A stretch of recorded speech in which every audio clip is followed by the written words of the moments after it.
Muito pelo contrário, eu não só tô feliz aqui na seleção, como eu tô feliz no meu clube também. Todo mundo sabe do que aconteceu no mercado de verão, todo mundo sabe da vontade que eu tinha de sair. E hoje eu me sinto feliz, me sinto tranquilo no clube, me sinto à vontade.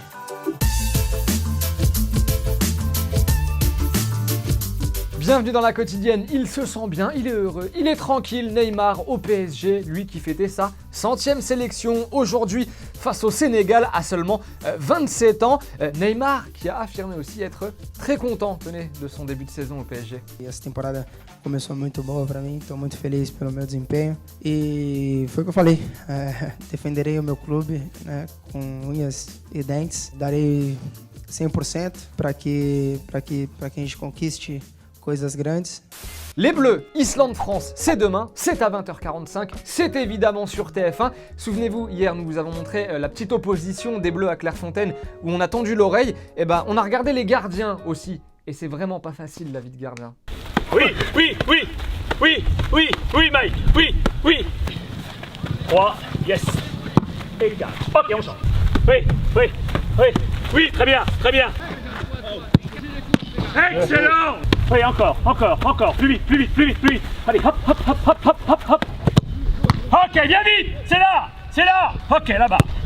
Oui, très bien. Qui va attaquer? Qui? Encore. Ok. Très bien. Olivier Giroud, lui, s'est confié au micro de Guillaume Bigot de la FFF. Alors ok, l'Islande, c'est plus celle de 2016 qui nous avait impressionné. Depuis, il y a eu la Coupe du Monde 2018 où ils ont été très moyens. Mais attention à la météo là-bas. Toujours agréable de jouer en Islande. À mon avis, il fera bien froid et je ne sais pas si le terrain sera super bon, mais moi, des conditions un peu différentes, il faudra s'adapter parce qu'on est des professionnels et on doit s'adapter aux circonstances. Bon, et on est allé un peu checker Twitter et je crois qu'il a raison, Olivier Giroud, quand il parle de cette météo là en Islande. Islande-France, c'est vendredi à 20h45 sur TF1. Et c'est très important pour la qualification à l'Euro 2020. On compte sur vous. Allez, petite pause, petite pépite dans la quotidienne direction un pays que vous connaissez bien et qu'on adore tous dans la quotidienne. Le Mexique avec Tijuana contre l'Atlas. Le but est signé Manu Balda. Peine de faire le coffre de chien. Toca la pelota para Manu Balda que le va a pegar. Le pegó Balda. J'ai la haine comme à Mexico. Je marche comme à Mexico. La ticket à la Mexico. Dans la tête c'est Mexico. Tous les jours c'est la guerre. On doit le faire à la Mexico. Cuando el partido acababa. Cuando el Atlas no veía. Et pendant ce temps-là, le carton rouge reçu par Ousmane Dembélé fait toujours parler. Le Français a écopé de 2 matchs de suspension après avoir dit à l'arbitre qu'il était mauvais face à Séville, alors qu'il sait même pas parler. On comprend toujours pas. Bon, le truc qui est chiant surtout, c'est que ça lui fait rater le Classico, oui, qui aura lieu le 26 octobre prochain. Dommage pour Ousmane Dembélé. Alors vous savez que Matt Damon était à Marseille ces dernières semaines, il avait même été aperçu au stade Vélodrome, et avant-hier c'était son anniversaire à Jason Bourne. Et devinez ce qu'on lui a offert comme cadeau à Marseille.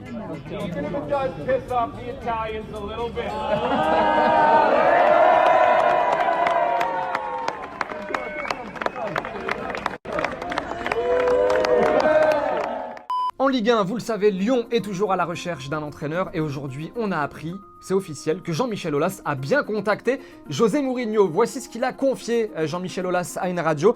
Nous avons eu des échanges assez flatteurs par SMS, c'est valorisant pour tout le monde. Il n'a pas donné suite à notre proposition de rencontre car il a déjà choisi un autre club. Alors, 2 infos. Une qui nous déçoit, parce qu'on aurait aimé vraiment le voir en Ligue 1, José le Terrible. La deuxième, Jean-Michel Aulas nous dit que José Mourinho a déjà trouvé un autre club. On rappelle qu'il vit à Londres, Mourinho, depuis son départ de Manchester United. On en saura peut-être un peu plus dans les jours qui viennent, mais en tout cas, il ne viendra pas en Ligue 1. Et on est dégoûté. Et à Toulouse, l'annonce est tombée aujourd'hui. Alain Casanova n'est plus l'entraîneur. La décision a été prise d'un commun accord selon le communiqué du club. On rappelle que le TFC est 18e de Ligue 1 aujourd'hui et n'a plus gagné un match depuis le 31 août dernier. Il y en a un qui va bien, en revanche, il va très bien même, c'est Lucas Ocampos, l'ancien Marseillais qui est désormais au FC Séville. Très bon d'ailleurs depuis le début de la saison au FC Séville, du coup sélectionné pour la première fois hier avec l'Argentine et buteur. face à l'Allemagne pour son premier match. Quelle histoire, hein, sérieux, pour Lucas Ocampos qui était paumé au Genoa, on le rappelle, il y a encore 2 ans. Petite question du jour du coup, l'OM l'a vendu 15 millions d'euros l'été dernier au FC Séville. Alors l'OM a-t-il eu raison de le lâcher à ce prix-là, ou est-ce que les Marseillais auraient dû absolument garder Lucas Ocampos? 2 commentaires seront sélectionnés demain. Et pendant ce temps-là, en Angleterre, Petr Cech est redevenu gardien de but, oui, parce qu'il avait pris sa retraite pour devenir conseiller technique à Chelsea, mais il a signé en Détroit. Pas en football, mais en hockey sur glace. Et oui, bon, en même temps, il est tchèque, c'est un peu un sport national là-bas. Il a signé chez les Phoenix, voilà, un club de hockey en Détroit anglaise, et il devrait débuter ce dimanche, Petr Cech. Hier, nous vous demandions si, selon vous, Clément Lenglet devait absolument être titulaire en bleu. Les 2 commentaires sélectionnés avec Gabriel qui nous dit non, je préfère Umtiti. Lenglet est bon, mais il ne faut pas oublier que c'est Umtiti qui nous a envoyé en finale de Coupe du Monde. Alors que Dark Hold nous dit pour l'instant, il est irréprochable aussi bien dans son travail que dans sa mentalité. Donc un grand oui pour une charnière Varane-Umtiti à l'Euro.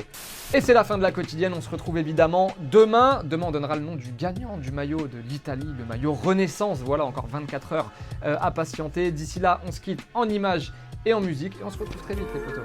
Ciao.